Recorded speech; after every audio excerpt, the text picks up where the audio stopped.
Según las previsiones de la ONU, en el 2100, 8 de cada 10 personas vivirán en Asia y África. Esta tendencia demográfica contrasta fuertemente con los cambios demográficos de Europa y Norteamérica, donde muchos países luchan contra el decrecimiento de su población. Esta disparidad tan significativa entre las poblaciones de las economías emergentes y las de los países ricos transformará el orden económico y político mundial. Por eso, desde hace varios años, China comenzó a cultivar relaciones políticas y económicas con tantos países pobres, que en la actualidad también son llamados países en desarrollo o economías emergentes. Al día de hoy, China es el principal socio comercial de la mayoría de los países de África y Oriente Medio, y proyectos como la Nueva Ruta de la Seda reflejan su intención de promover sus objetivos políticos y económicos, porque la mayoría de los países implicados en este proyecto chino son países estratégicos ubicados precisamente en África y Oriente Medio. Este proyecto se anunció en 2013 y 14 años después, el ambicioso plan de China terminó en numerosos proyectos inviables y otros que han llevado a estos países en desarrollo a acumular deudas insostenibles con China, algo que fue denominado en los últimos años como la trampa de la deuda china. En la actualidad, el país asiático insiste en presentarse como una alternativa diferente a Estados Unidos y en buscar una relación de igualdad con los países más pequeños, respetando su soberanía y partiendo del principio de no agresión. Es decir, China quiere establecer relaciones comerciales y políticas con otros países con el objetivo de desplazar el poder de Estados Unidos y convertirse en ese aliado justo que tanto esperaban los países en desarrollo. Sin embargo, las promesas de igualdad y justicia en las relaciones comerciales y políticas de China no son más que una forma de disimular su superioridad y sus propios intereses. De manera que las preguntas son ¿cómo está engañando China a los países pobres?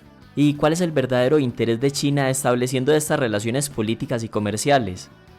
Durante décadas, Occidente, liderado por Estados Unidos, fue el mayor defensor de la globalización y el comercio, pero en los últimos años han comenzado a levantar barreras comerciales contra los productos chinos, y como consecuencia China está desviando sus exportaciones al sur global, un término que hace referencia a los países del mundo considerados menos desarrollados, y muchos de estos países se encuentran en el hemisferio sur, principalmente en África, Asia y América Latina.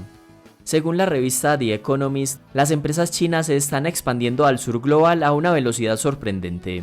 La inversión extranjera directa de las empresas chinas se triplicó el año pasado hasta alcanzar los 160.000 millones de dólares. Estas empresas están construyendo fábricas en países desde Malasia a Marruecos, y también persiguen a los 5.000 millones de consumidores que viven en el resto del mundo en desarrollo. Por otro lado, desde 2016, las empresas chinas que cotizan en bolsa han cuadruplicado sus exportaciones al sur global. China ya vende más allí que en los países ricos.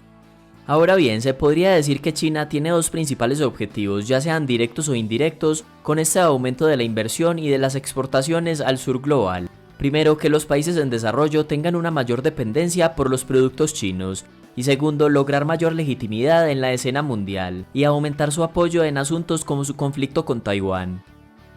La quiebra en 2023 de Evergrande, el mayor promotor inmobiliario de China, solo fue la punta del iceberg de la grave crisis inmobiliaria del país, que dejó como resultado cientos de proyectos sin terminar. Y como era de esperarse, esto tuvo un impacto en la economía china, la cual ha venido creciendo a un menor ritmo en los últimos años. Y frente a esta desaceleración del crecimiento, China decidió apostar por la industria manufacturera, y gran parte de esa producción se destina a la exportación. Es decir, buena parte de la mano de obra, la inversión, los créditos y subsidios que se destinaban al sector inmobiliario para construir viviendas, ahora se dirigen a la industria manufacturera. Por ejemplo, los préstamos a la industria han aumentado un 63% desde finales de 2021, mientras que los bancos chinos han reducido drásticamente los préstamos a promotores inmobiliarios. De igual forma, China ha subvencionado más de lo habitual en sectores como los paneles solares, las baterías de litio y los vehículos eléctricos. Por ejemplo, según una investigación de la Comisión Comercial de la Unión Europea, las subvenciones estatales chinas se encontraron en toda la cadena de suministro de los vehículos eléctricos, desde la extracción de materias primas hasta la producción de baterías y fabricación de autos. Estas subvenciones, como préstamos preferenciales, reducciones fiscales y transferencias directas, provocan que los precios de venta de los vehículos eléctricos chinos sean más bajos que los de la competencia, pues sus costos de fabricación son subsidiados por el Estado. Como respuesta, la Unión Europea tuvo que elevar los aranceles a las importaciones de vehículos eléctricos chinos para equilibrar el mercado y evitar la quiebra de los fabricantes europeos. Estas intervenciones por parte del gobierno chino se dan no solo en la industria de vehículos eléctricos, también con los paneles solares, los microchips y las baterías, de lo cual se puede deducir que China está exportando cada vez más productos de alta tecnología, aumentando la competencia en países desarrollados que son los grandes productores de alta tecnología. Sin embargo, desde 2021, la estrategia económica china ha cambiado hacia el mantenimiento también de empleos y de producción manufacturera de baja tecnología. Xi Jinping, el presidente de China, insistió en 2023 que el país debe promover la transformación y modernización de las industrias tradicionales y no puede considerarlas como industrias de gama baja que hay que abandonar. El resultado de esta visión y el exceso de producción de todo tipo de productos es que China ofrece en su mercado menos oportunidades de exportación para los demás países emergentes, porque por decirlo de alguna forma, China está produciendo prácticamente de todo y no necesita mucho de lo que ofrecen los países pobres, pero adicionalmente compite en los mercados internacionales con los países pobres que producen sobre todo bienes de tecnología baja. Algunos de estos países han optado por elevar aranceles a las importaciones chinas.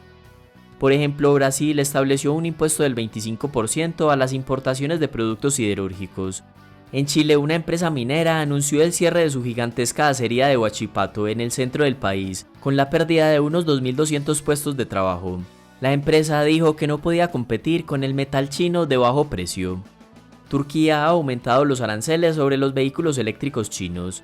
Y la reciente decisión de la Unión Europea de imponer aranceles a las importaciones de vehículos eléctricos chinos y la subida por parte de Estados Unidos de los aranceles sobre el acero, el aluminio, los vehículos eléctricos, los paneles solares y otros productos chinos son una señal de las tensiones comerciales con China. Y no es para menos, el superávit manufacturero de China con Latinoamérica, es decir, las exportaciones menos las importaciones, se duplicó entre 2021 y 2023. Y este rápido crecimiento del superávit comercial chino se ha presentado también con otras regiones del mundo, de lo cual se puede deducir que los países pobres y en desarrollo dependen cada vez más de China. Teóricamente, el principio básico del comercio es la ventaja comparativa. Los países se especializan en lo que hacen mejor y lo exportan a cambio de importaciones, pero China rechaza este principio en busca de la independencia y la autosuficiencia en caso de fuertes sanciones por parte de Estados Unidos. En otras palabras, China busca fabricar y exportar lo que más pueda, pero también busca importar lo menos posible. Dicho de otro modo, se niega a ceder cuotas de mercado en productos de menor valor como lo hacen los demás países que se van desarrollando. Esta visión es entendible porque cada país persigue sus propios intereses. El asunto es que China, por un lado, compite deslealmente subsidiando todo tipo de industrias, y por otro lado se quiere presentar como un aliado de los países en desarrollo, fortaleciendo lazos comerciales y mostrándose como un socio justo. Pero sus políticas comerciales y económicas terminan perjudicando a los mismos países pobres que dice querer ayudar, dejándolos dependientes de sus productos y sin oportunidades de exportación hacia su gran mercado. Evidentemente, los consumidores de los países pobres se benefician de los productos chinos más baratos, pero difícilmente se van a desarrollar si alguna de sus industrias no crece ni tampoco puede competir debido a que China está sobreproduciendo bienes de alta y baja tecnología y exportándolos a todo el mundo. Eso en cuanto a las relaciones comerciales y económicas. En cuanto al fortalecimiento de las relaciones diplomáticas y del multilateralismo, también son un camuflaje para sus propias ambiciones.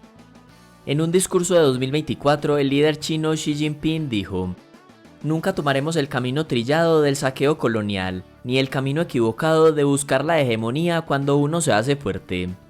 Sin embargo, en África hay países que todavía tienen dificultades para hacer frente a los pagos de los puertos y proyectos financiados por China y aprobados en el marco de la nueva ruta de la seda, lo que provoca acusaciones de que China utiliza la deuda para explotar a los países pobres y presionarlos para que le presten ayuda diplomática.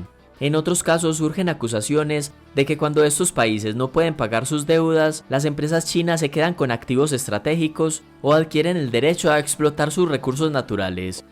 De manera que la visión de China del multilateralismo no es más que un camuflaje para perseguir sus propios intereses. Por ejemplo, el grupo de los BRICS ha servido más como un foro de debate y un contrapeso político frente a Occidente, pero no ha conseguido grandes logros. China tiene una economía mayor a la de los demás miembros juntos, y si se llega a lograr algo importante será en beneficio sobre todo de China, lo cual es difícil porque en este grupo cada país tiene sus propias ambiciones globales. Xi Jinping también ha pronunciado en sus discursos sobre una Asia para los asiáticos.